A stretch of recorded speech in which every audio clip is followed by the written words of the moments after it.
Chicken मंडी बिरयानी बनाकर उसी गांव में बेचता था। एक दिन वो चिकन मंडी बिरयानी बनाकर बेचने लगता है। चिकन मंडी बिरयानी, विशेष चिकन मंडी बिरयानी, आइए बाबू आइए। ऐसा चिकन मंडी बिरयानी आपको और कहीं नहीं मिलेगा, इसीलिए जल्दी से आइए और खाइए। एक चिकन मंडी बिरयानी का सिर्फ 250 रुपए। जल्दी आइए बाबू, जल्दी आइए। उसके ऐसे चिल्ला चिल्ला कर बेचने के कारण आते जाते लोग उसी के मंडी के दुकान जाकर वहाँ बिरयानी को खरीद कर खाते थे। अरे संतोष, तुम्हारे तरह ये विशेष बिरयानी और कोई नहीं बना सकता। कितना ताजा और कितना स्वादिष्ट है ये बिरयानी। सच में तुमने कमाल कर दिया। ये तो मुझे पता है कि मेरे तरह इस विशेष चिकन मंडी बिरयानी को यहाँ और कोई नहीं बना सकता। ये कह के वो उसके दुकान आए हुए मेहमान को बिरयानी देते हुए रहता है। ऐसे ही इसके स्वादिष्ट बिरयानी बनाने के कारण उसके ही नहीं बल्कि आसपास के सारे गांव वाले भी संतोष के मंडी दुकान आके ही बिरयानी खाते थे। इसी कारण उसका दुकान बहुत कम समय में बहुत ही प्रमुख जगह बन जाता है और ऐसे ही उसे बहुत पैसे भी मिलते थे।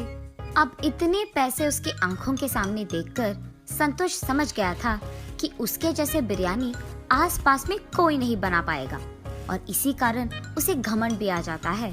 इसीलिए वो आए हुए मेहमानों से घमंड होके बात करता था। ऐसे कुछ दिन बीत जाते हैं। फिर संतोष का बेटा वसंत उसके पास आता है। पिताजी, मुझे डिग्री में बहुत अच्छी संख्या मिली है। मैं चाहता हूँ कि ऊंची पढ़ाई करके पुलिस बनूं। अरे मेरा बेटा तो बड़ा बन गया है, अब इसको पढ़ाने की क्या जरूरत है। ये अगर मेरे ही साथ काम करेगा, यहाँ व्यापार संभालेगा तो हम और पैसे कमा पाएंगे। वैसे भी मैं अकेले कोई काम नहीं कर पा रहा हूँ, मुझे मदद में एक हाथ तो चाहिए ही। और तो और मैं अपने बेटे को काम सिखाकर उसे अपने पास ही रख सकता हूँ ताकि वो मुझे काम में भी मदद करे और इस व्यापार को संभालने में भी।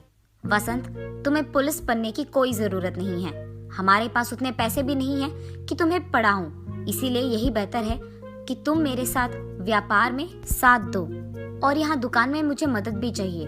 और तो और ऐसे हमारे व्यापार को संभाल के मेरे साथ मदद करते हुए काम करोगे तो पुलिस की नौकरी की वेतन से बहुत ज्यादा कमा पाओगे। और कब समझोगे बेटा, मेरे साथ काम करो, ज्यादा पैसे कमाओ और खुश रहो। अब चुपचाप कल से यहाँ शुरू हो जाओ, ठीक है? क्या मैं अपना पढ़ाई रोककर पापा के साथ मंडी की बिरयानी बना के उसे बेचूं? हाँ, अब अगर पापा की बात नहीं सुनूंगा तो वो बहुत बुरा मान जाएंगे। तो अब करना ही पड़ेगा और उनका बात सुनना ही पड़ेगा। यही सोचते हुए वो निराश होकर अपने घर चले जाता है और इस सोच में पड़ जाता है कि वो क्या करे। अरे हाँ, मैं ऐसा कर सकता हूँ। मैं पापा के साथ सुबह दुकान में उनकी मदद करूँगा और शाम को घर लौटते ही अपनी पुलिस ट्रेनिंग के लिए तैयार हो जाऊंगा। पैसे मैं पापा को पता चले बिना माँ से ले लूंगा। ऐसे तो पापा भी खुश रहेंगे और मैं भी। ऐसे ही उसके बाद उसके फैसले के मुताबिक ही वसंत दिन में अपने पापा के साथ और उनकी मदद करते हुए रहता था और रात में उसकी माँ की सहायता से पुस्तकों को खरीदकर पुलिस बनने की तैयारी करता था।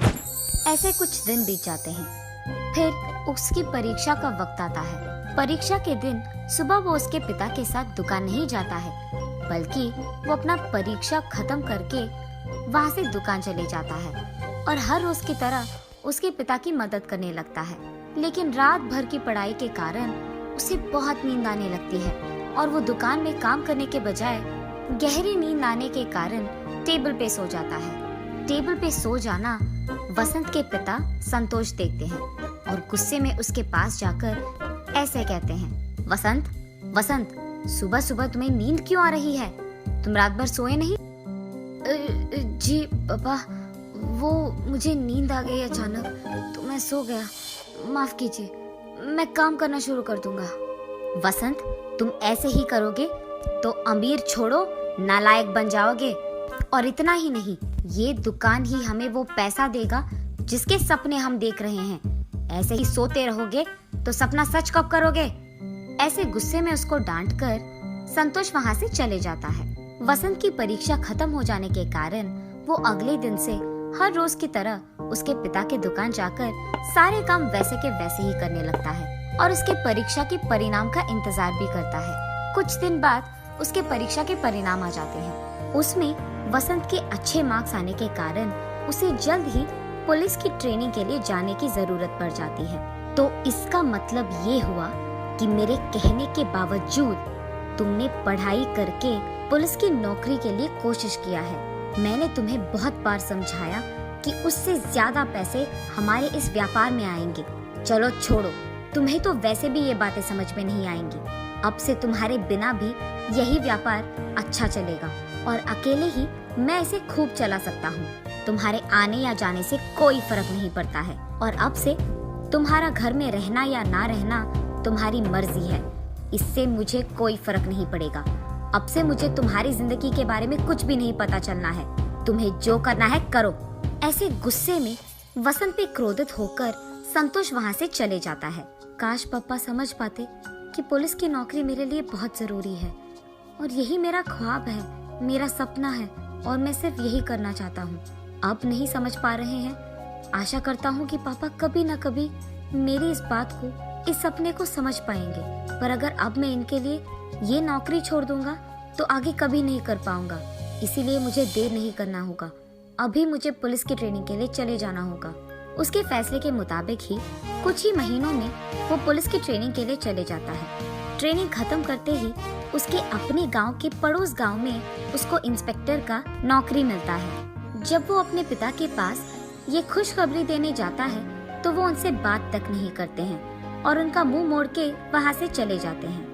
वसंत उसकी नौकरी बहुत इज्जत और जिम्मेदारी से निभाता है और इसी कारण उस सारे गांव में और पड़ोसी गांव में भी उसकी बहुत तारीफ करते थे। और यहाँ संतोष उसके दुकान में कोई भी नौकर नहीं लगाता है, अकेले ही सारे काम करते रहता है। और ये सब उसी गांव में रहने वाले दो आदमी दूर से देखते रहते हैं।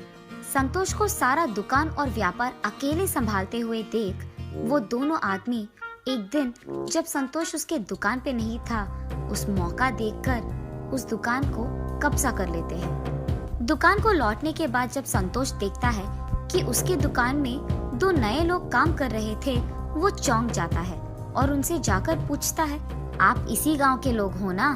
क्या आपको पता नहीं है कि ये मेरा दुकान है? आप यहाँ बिरयानी क्यों बना रहे हो? हाँ, ये हमारा दुकान है। तुम हमारे दुकान आकर हमसे ही पूछ रहे हो? तुम ये बताओ कि यहाँ क्यों आए हो? ऐसे हमारे दुकान को तुम्हारा दुकान कहोगे तो हम चुप नहीं बैठने वाले। उन आदमियों का ऐसे कहने के कारण संतोष चौंक जाता है और उसके पड़ोसी दुकान वाले के पास जाता है। भैया, आपको तो पता है कि ये मेरा दुकान है, तो ये लोग आ रहे थे, आपने उन्हें रोका क्यों नहीं? अरे वाह, जब हमें तुम्हारी जरूरत थी तो तुम बहुत घमंड थे। अब जब तुम्हें हमारी जरूरत आ गई तो हम क्यों तुम्हारी मदद करें? चलो जाओ यहाँ से। ये सुनकर वो बहुत निराश हो जाता है और उसी दुख में संतोष उसके घर चले जाता है और हर दिन यही सोचता है कि इस मुसीबत से वो बाहर कैसे आए। और ऐसे बहुत दिन बीत जाते हैं। कुछ दिन बाद संतोष को उसके पड़ोस गांव के दोस्त की याद आती है और उसके पास जाकर वो जो कुछ भी हुआ समझाता है। तब उसका दोस्त, अरे संतोष, इस बात के लिए इतना दुख? तुम चिंता मत करो, हमारे गांव का पुलिस अधिकारी जो है वो बहुत ही अच्छे इंसान है, सबकी मदद करते हैं। जब हमारे गांव वासी का बाइक खो गया था तब भी उस पुलिस इंस्पेक्टर ने हमारी बहुत मदद की थी और उस आदमी को उनका बाइक भी लौटा दिया। वो इतने अच्छे आदमी हैं, मुझे जरूर यकीन है कि वो तुम्हारा भी मदद करेंगे। चलो बिना कोई देरी के उनके पास चले जाते हैं। ये कहकर संतोष का दोस्त उसको उस पुलिस अधिकारी के पास ले जाता है। इंस्पेक्टर साहब, यही है मेरा दोस्त संतोष, और जो कुछ भी हुआ वो इंस्पेक्टर को बताता है। जब संतोष इंस्पेक्टर से मिलने जाता है, वहाँ अपने बेटे को देख संतोष चौंक जाता है और बिना कुछ बात किए वो वहाँ से चलने लग जाता है। पापा रुकिए, हमारे दुकान पे किसी ने कब्जा कर दिया। मैं उन्हें नहीं छोड़ूंगा, हम हमारी दुकान को वापस पाएंगे, चलिए। अरे संतोष, इंस्पेक्टर साहब तुम्हारे बेटे हैं, तुमने तो ये बात बताई भी नहीं। अरे अब चिंता करने की कोई जरूरत नहीं, तुम्हारा बेटा है, ये काम करके ही वापस आएगा। चलो हम भी उसके साथ जाते हैं। और ऐसे वो तीनों संतोष की दुकान के पास जाते हैं। वहाँ दो और लोगों को काम करते हुए देख, हम सालों से इस दुकान में काम कर रहे हैं। तुम्हारी इतनी जुर्रत कि तुम यहाँ कब्जा करके बिरयानी बना के बेच रहे हो? हमारी दुकान हमें वापस कर दो, वरना तुम्हें तो मैं छोड़ूंगा नहीं। अरे साहब, हमें तो पता भी नहीं था कि ये आपका दुकान है। हमने इसका कब्जा कर दिया और उसके लिए हमें माफ कर दीजिए। हमें हमारी गलती का एहसास हो गया है। आप आपकी दुकान को वापस ले लीजिए, हम यहाँ से चले जाएंगे साहब। आइंदा अगर ऐसे ही किसी का दुकान या कुछ भी कब्जा किया तो देखना क्या होगा। जी साहब, माफ कीजिए। उसके बाद वसंत उसके पिता संतोष को और संतोष के दोस्त दोनों को उसके घर ले जाता है। बेटा, मैंने तो तुम्हारी बात भी नहीं सुनी थी, पर फिर भी तुमने मेरे खिलाफ कोई भी गुस्सा नहीं रखा है, और जब मुझे तुम्हारी जरूरत पड़ी तो तुमने ही हमारे दुकान को उन लोगों के कब्जे से आजाद किया। अगर तुम पुलिस की नौकरी नहीं करते या पुलिस की पढ़ाई नहीं करते तो आज ऐसा नहीं होता। हम दोनों शायद उसी दुकान में काम करते हुए किसी के और के कब्जे के कारण रो पड़ते थे। उससे ज्यादा हम कुछ नहीं कर पाते, पर आज तुम्हारी इस पढ़ाई के कारण ही मैं इस मुसीबत से निकल पाया हूँ। आज तुम्हारी वजह से मुझे मेरी गलती का एहसास हुआ है। कोई भी नौकरी करते हुए ज्यादा पैसे कमाकर घमंडी रहना सही नहीं है। तुम्हारी तरह अच्छी पढ़ाई करके, मेहनत करके काम करते हुए सारे गांव वालों का इज्जत कमाना सच्चा काम है, और यही नेक और ईमानदार काम है। ये मैं समझ नहीं पाया बेटा, और इसके लिए मुझे माफ कर दो। पापा, आपको आपकी गलती का एहसास हो गया, मेरे लिए यही काफी है। चलो, ये सब भूलकर हम पहले की तरह खुश रहेंगे। तब से संतोष घमंडी व्यवहार छोड़कर सभी के साथ अच्छे से बात करते हुए, मेहनत से काम करते हुए उसके व्यापार को संभालते रहता है, और दूसरी तरफ उसका बेटा वसंत पुलिस की नौकरी करते हुए सबकी सहायता करते हुए खुश रहता है। दोनों मिलकर उनके अपने अपने काम का इज्जत करते हैं और खुश रहते हैं।